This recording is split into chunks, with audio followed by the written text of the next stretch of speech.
You've seen her before, the woman who smiled like a cathedral set on fire. She sat across from you, sipping nothing, saying less, and yet your spine folded inward, not because she loved you, but because she didn't need to. Her silence wasn't absence, it was architecture. You watched her glance at the waiter with more gravity than she'd given your confessions. You told yourself she was soft, sensitive, sacred, but it wasn't truth you loved. It was the riddle. She didn't crave your soul. She wanted the scent of a locked door. The man who walks away isn't cruel. He's unwritten, and women don't fall for the finished. They fall for the fracture. You've bled clarity into conversations, offered every piece of your mind and been met with a yawn. But the moment you vanished, her heartbeat began, not for you, but for the echo you left behind. If this whisper already knows, you let it echo.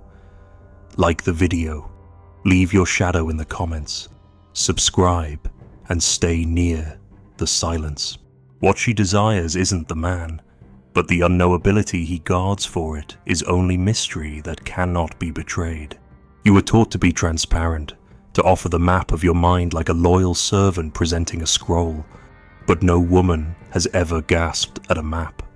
They gasp at fog. They shiver when you don't explain. They lean in when something is missing, not when it's complete. The more you unfold your soul, the more she folds hers. She doesn't want to know you. She wants to never finish knowing you. Her gaze isn't searching for facts. It's stalking the perimeter of something forbidden. Not what's there, what might be hiding. You think you're building intimacy by confessing, but confession only drains the sacred from the shrine. She's not aroused by your clarity. She's intoxicated by your refusal to clarify. Why did you pause before speaking? Why did your fingers tremble when you reached for the cup? Why do your eyes close when she mentions silence? These are the questions that braid themselves into her pulse. She doesn't want an answer. She wants the ache of not knowing. The man who hides nothing is a man with no altitude. She scales no cliff to reach him. No avalanche threatens her desire. But the man who vanishes mid-thought, who smiles like a secret, who touches her without offering meaning, he is the cliff. He is the weather. He is the danger her instincts were carved to chase. You misunderstand her desire because you think it is romantic. It isn't. It's mythological. You are not competing with other men. You are competing with the shape of her imagination. The more she knows you, the less she feels you. The more you explain, the more she vanishes. She doesn't want to be taught how you think. She wants to be haunted by the thought that she never truly knew. What you call honesty, she feels as exposure. What you call openness, she reads as death, the death of the dream. If you pour yourself out like water, she will walk away with dry hands. But if you stay still, a little cold, slightly turned away, she will drink your silence like wine. She is not looking for love. She is looking for gravity. And gravity is not given. It is withheld. When you resist being interpreted, she begins to orbit. Not because you are valuable, but because you are unreadable. The man she craves is not the man who opens the door. It's the man who leaves one room dark. The man who carries a scar she cannot touch. The man who smiles at her sorrow, not with cruelty, but with unshakable calm, as if her pain has already happened in him and passed. That man is a mirror she can't shatter. She does not trust clarity. Clarity has betrayed her before. Words have worn out their welcome. The men who spoke the most promised the least. But the man who keeps his silence, who lets her question linger unanswered, who disappears for 3 days and returns without apology, he is a riddle that earns obsession. She doesn't want the solution. She wants the spiral. Every woman no matter how wise, contains within her a labyrinth, and she only opens to a man who does not demand a key, only one who smiles at the walls. You ask why she pulls away when you give everything. It is because everything is a wound. It bleeds too fast. It floods too soon. Desire needs drought. A field never longs for more rain. It longs for the storm withheld, the unkissed mouth, the untold story, the gesture that almost happened but didn't. That is the currency of her hunger, and you, in your honesty, have robbed her of it. You thought her warmth was your reward, but it was your silence she kissed under her breath. The veil between her eyes is not one you can remove. It was sewn by centuries. She is trained not consciously, but archetypally to bow to the unknown. A man who holds his own mystery is more divine to her than one who holds her hand. She does not want to be held. She wants to be haunted. And if she cries, if she accuses, if she begs you to be clear, it is not the truth she wants. It is the cost of not receiving it that makes her burn. The same fire that makes her weep also makes her wait. You think she walks away from the cold man because he's heartless, but you never see her thoughts weeks later, alone, replaying his glance, rewriting his final words, reading too much into his absence. Women do not remember warmth. They remember tension, the tightrope, not the finish line. And the man who reveals nothing, he is a lifelong pilgrimage. She may curse him, but she will carry him in her bloodstream, long after the tender man becomes dust in her memory. The unknown leaves a tattoo. The known leaves only a photo. You do not become irresistible by being good. You become myth by being incomplete. And that incompletion must be intentional, not out of fear, not out of games, but because you belong more to yourself than to her. And that belonging radiates like danger. The man who obeys his own silence becomes a god in the eyes of the woman who cannot bear it. She will call him arrogant, distant, unavailable. But she will dream of his absence in the middle of the night, more vividly than she remembers any kiss. There is no ritual in being understood, but there is dark worship in being unknowable.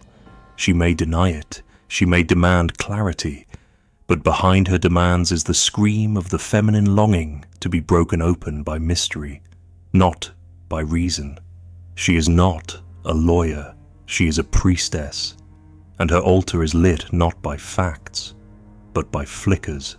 You are either the flame she leans toward, or the flashlight that ruins the spell. What you reveal too soon becomes furniture. What you conceal becomes legend. You lose her not by failing to love, but by failing to limit her access. Not to control, but to preserve. Preserve the air between words. Preserve the silence between glances. Preserve the sense that something in you is not for her, not for anyone. And when she feels that distance, it does not repel her, it resurrects her. You become a mirror she must return to again and again, to try and find her reflection inside your abyss. You become the storm she cannot predict.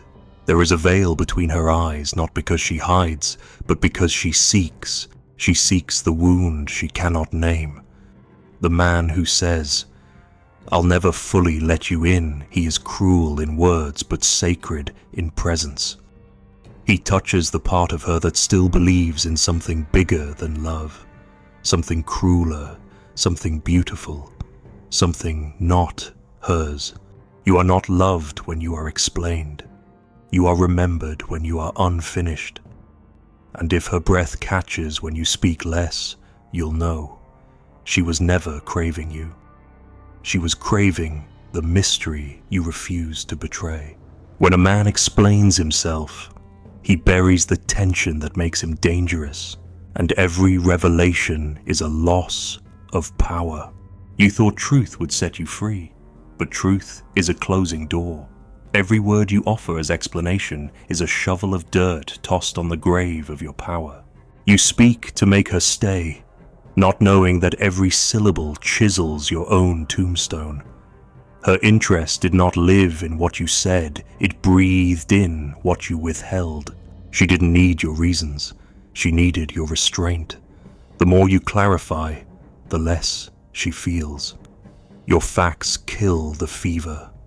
Your logic drains the lust. You imagine her mind is the battlefield, but it never was. It was always her nervous system, and tension is its only language. She was already leaning toward you when you said nothing.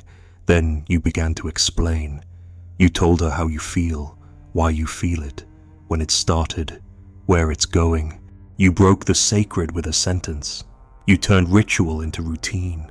She didn't ask for your honesty, she asked for your presence, but you gave her coherence instead. And coherence is for bureaucrats, not for lovers. You confessed your pain too quickly, and now she feels nothing. You gave her your childhood trauma too soon, and now she's bored. You made her therapist when she wanted a myth. The man who dies the fastest is the man who believes she wants full access. She doesn't. She wants selective blindness. She wants to stumble through your world like a blindfolded initiate, reaching for meanings she'll never grasp. When you illuminate every room in your castle, she stops wandering, she stops dreaming, she stops staying up late, imagining what might be behind your silences. She stops rewriting your expressions in her mind. You killed the novel with the summary. You ended the movie with an outline, and the funeral began the moment you became clear. A man's danger is not in how loud he speaks, but in how little he reveals. It is not what you show that seduces. It's what you refuse to explain. You keep forgetting explanation is finality. Finality is closure. And closure is death to the feminine. She doesn't want a conclusion. She wants an enigma. She wants to ache in your presence, not because you hurt her, but because something in you refuses to bend, refuses to be known, refuses to be softened, not cruelly, but naturally, as if your very blood carries a code she'll never decrypt. Every time you explain yourself, you confirm her worst fear that there's nothing else, that you are just another man with a wound and a vocabulary, that you are not the mountain, but the brochure, that you are not the spell, but the science. She begins mourning you while you're still talking, not because you did anything wrong, but because your mystery is gone, because she already knows how this ends, because she can now finish your sentences, and she despises completed things. The feminine is not drawn to finish lines, it is drawn to loops. She wants a man whose silence carries more weight than another man's poetry. She wants your eyes to say what your tongue refuses. She wants to walk away and still feel haunted by the scent of what you didn't say. The man who tries to reassure her with logic always ends up abandoned, not because she didn't hear him, but because she no longer felt him. You thought she wanted safety, but safety is sterile. Sterility is predictable. Predictability is the death of myth, and she is not in love with you. She is in love with the myth her body weaves in your silence. The man who says, "Let me explain," has already lost. The man who looks at her with steady gaze and says nothing, he plants seeds in her memory that will grow for years. She cannot argue with silence. She cannot escape its gravity. She cannot tame what won't beg for understanding. She will say she needs honesty, but what she aches for is friction. The way your presence disorients her, the way your stillness suggests chaos beneath. She doesn't want the answer. She wants the ache. The ache is the altar, and your refusal is the priest. To speak is to descend. To explain is to descend faster. The masculine rises by saying less, by being less available, less decoded, less reactive. It's not about playing games, it's about preserving the high ground. And that high ground is not arrogance, it's absence. The kind of absence that keeps her awake, the kind that lingers in her chest without a name. You cannot seduce her through vocabulary, you must seduce her through unresolvedness, through the unhealed wound you don't share, through the dream you never describe, through the look you give her at midnight that says, "You may never know." She doesn't want the man who begs for understanding. She wants the man who denies her the one piece of knowledge she swore she needed. The man who makes her doubt what she thought she knew. The man who throws her back into her own mystery.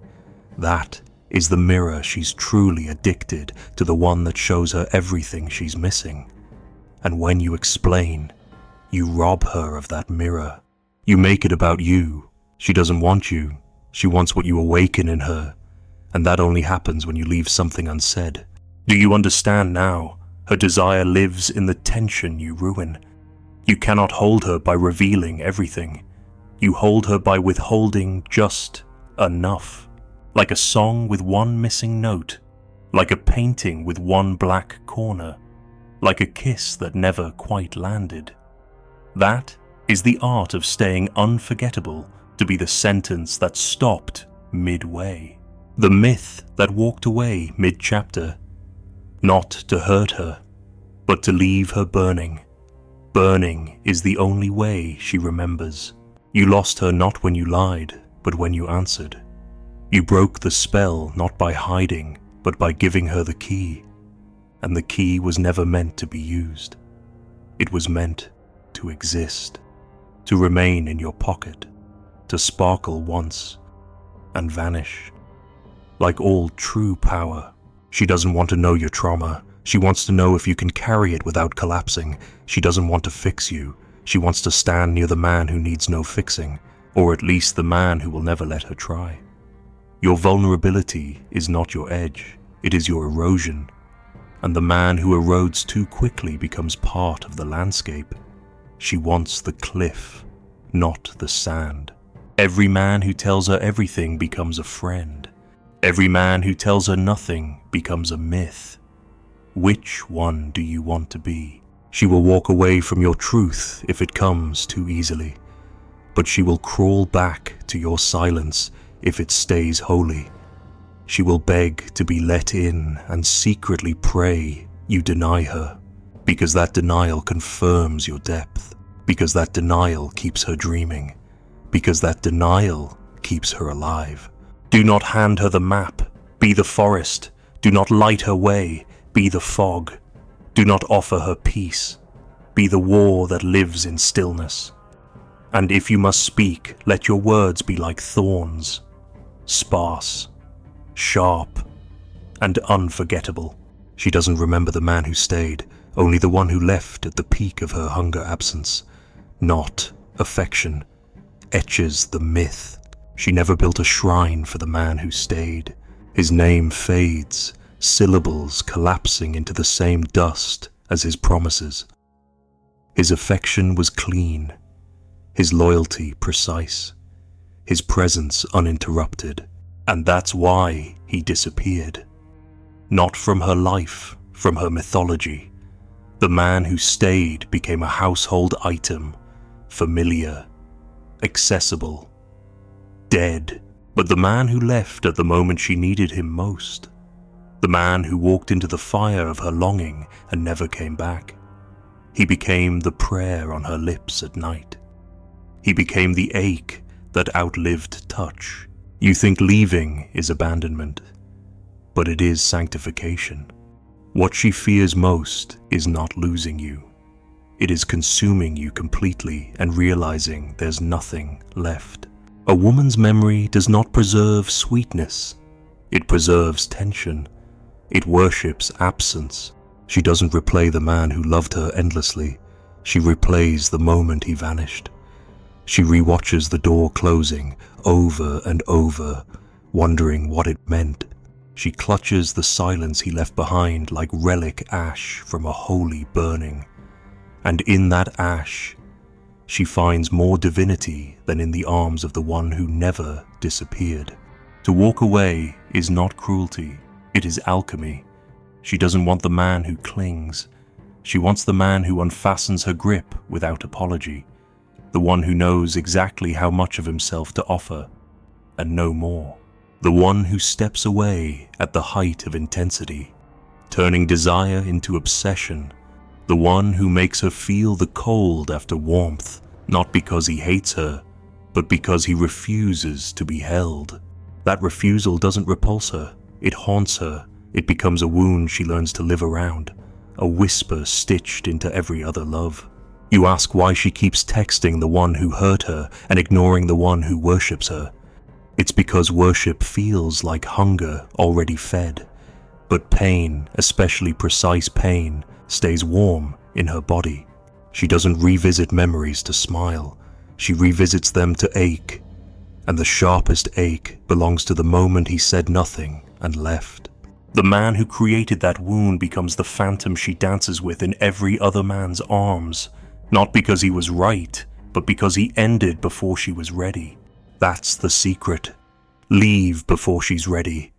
Leave while her lips are still parted, while her eyes are still searching, while her hand still floats in the air unanswered, not to destroy her, but to preserve her hunger.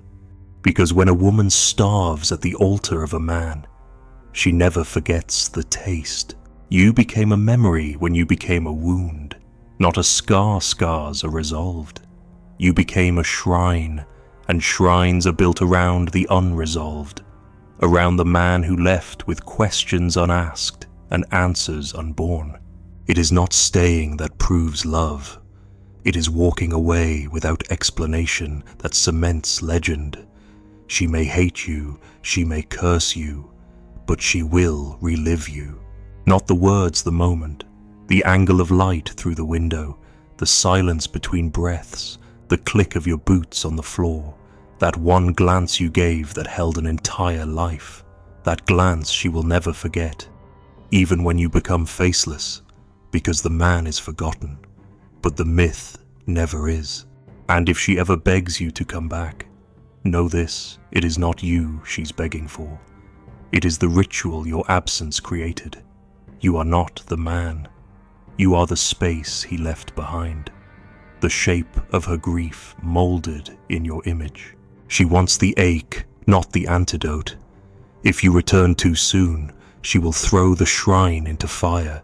But if you remain unreachable, she will keep it dusted, adored, and alive. Not as a favor, as a necessity, because even gods decay when they become too available. To be unforgettable, you must walk away without bitterness, without revenge, without drama. You must leave clean, leave as a riddle, not a rupture.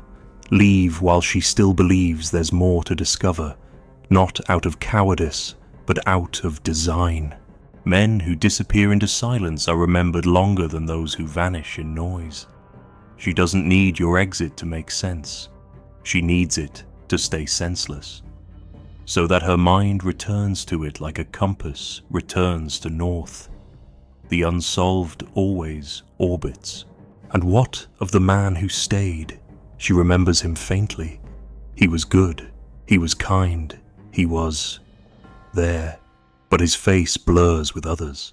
His words soften like fog. His touch becomes ambient, like a lullaby played too often. And in that comfort, she forgets. Because comfort is not ritual, comfort is not myth, comfort is not her nature. She is not wired for steady ground.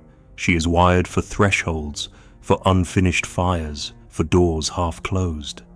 Her desire sharpens in uncertainty. Her loyalty belongs to the man she can never quite reach. The shrine is not built from happiness.